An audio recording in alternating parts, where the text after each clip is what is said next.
get them to the lab, and then their F1 offspring have higher capacities also, so suggesting a genetic component.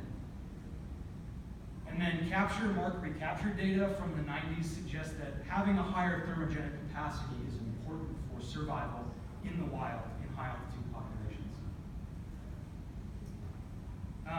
But mice are not born with the ability to regulate their body temperature. Of course, the capacity to generate heat develops over time in the first few weeks after birth.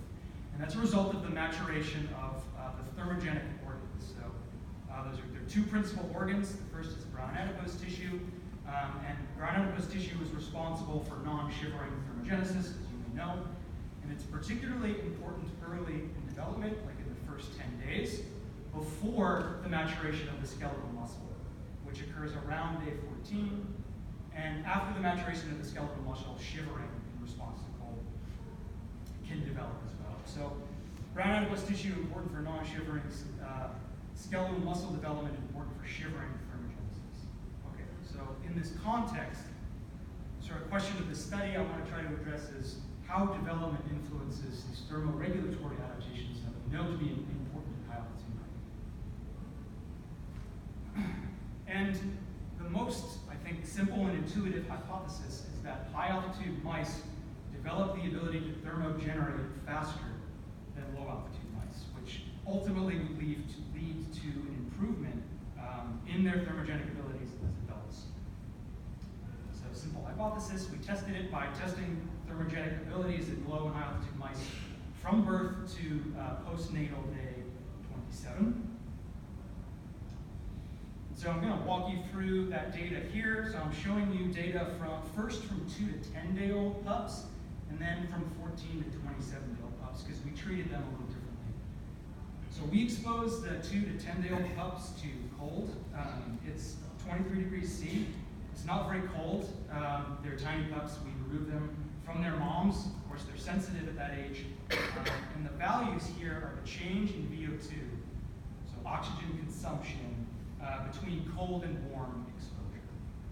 So if you're crossing the zero line, you're generating heat, basically. We did this difference here because we were worried about controlling for basically the stress of separating pups from their moms. Okay, so what you can see is that, totally contrary to our predictions, thermogenesis does not develop faster in high altitude mice. It's actually delayed in high altitude mice relative to low. So increases in VO2, in cold-induced VO2 in low altitude, that line hovers closer to zero in the high altitude population, suggesting that they're not generating as much heat at these stages. So at later stages of development, after 14 days, we expose them to a stronger cold treatment, -5, and we measure true thermogenic capacity. What you can see is that those delays that start here are also evident and even amplified at 14 days in the later stages. So strong and significant decrease in thermogenic capacity in high altitude mice at day 14, catches up to low altitude by day 21, and even begins to surpass it. So no support for this hypothesis. We instead find that there is a delay in the development of thermogenesis. And we kind of think that this delay may reflect a trade-off. So basically, oxygen is limited at high altitude, right? But growth rate is equivalent between low and high altitude pups. So essentially, we think that because of limited energy, because of low oxygen, they might be investing in growth over thermogenesis. That's one hypothesis that needs to be fleshed out in the future. All right, so we found this delay, it's unexpected. And the question that remained was, how is this happening? And can we understand how it's happening by looking at changes in gene regulation? So to do that, we did transcriptomics, and we related changes in gene expression to differences in thermogenesis across developmental time. And so to do this, we sequenced the brown adipose tissue at 0 to 10-day-old pups, and then we sequenced the skeletal muscle in 14 to 27-day-old pups. So at time periods where we think those thermogenic organs should be most important. so I'm going to skip over essentially all of the methodological details, but we used this transcriptome data to cluster genes into modules of co-expression. Okay, we use this program called WGCNA. It's this weighted gene co-expression network analysis.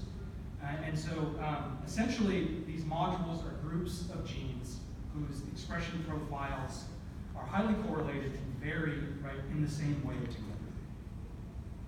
So clusters of highly correlated genes.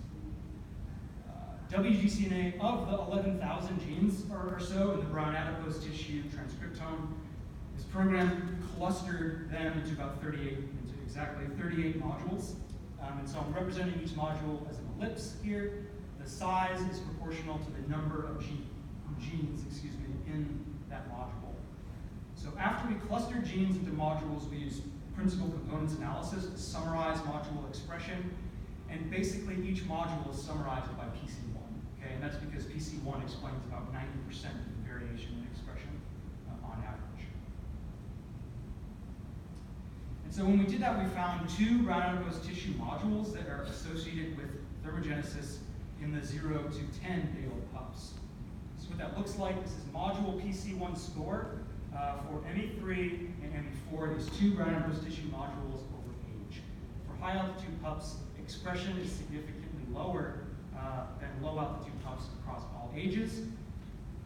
And cold-induced VO2, this measure of thermogenesis, is significantly and positively correlated with module expression. Moreover, these modules are enriched for really interesting biological functions. This one, ME3, is enriched for fatty acid metabolism, which is interesting because fats fuel thermogenesis.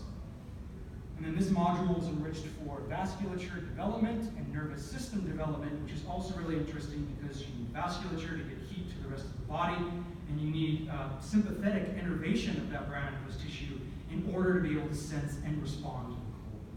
So these results suggest that what's underlying that delay is a delay in the maturation and development of the brown adipose tissue. Okay, so we took these 11,000 genes from the skeletal muscle and identified far fewer modules. This module ME1 is significantly correlated with thermogenic capacity. You can see a really strong delay here. So lower expression in high altitude mice at day 14 that catches up by day 21. At the population age level, we don't have individual level data. These are population age groups. There's a really strong positive correlation.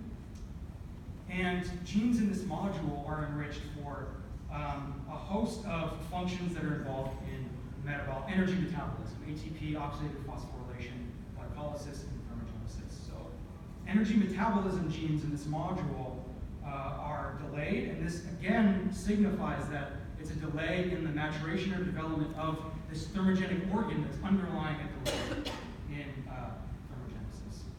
Okay, so I'm almost out of time, but I want to say that one of the really important things that we want to try to do is understand that these changes in gene expression are adaptive.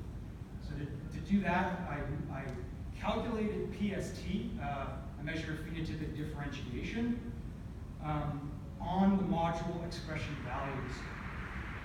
This value is dependent on C over H squared. It's additive genetic variance and the narrow sense heritability. We don't know what those values are, so we calculated across a range of C over H squared ratios. And so what we're doing here, the adaptive explanation is that PST should exceed the neutral expectations set by FST. So here's genome-wide FST. What we see for the ME3 and ME4 modules that are associated with brown adipose tissue, PST is higher, and these are 95% confidence intervals. PST is higher at every value of C over H squared, higher than FST, suggesting that population divergence in expression exceeds neutral expectations. I think that was my view. So I'll leave you with the conclusion slides and say that where oxygen is limited, the adaptive delay in thermogenesis may benefit, maybe for the benefit of growth or some other physiological process. Thank you very much. Please come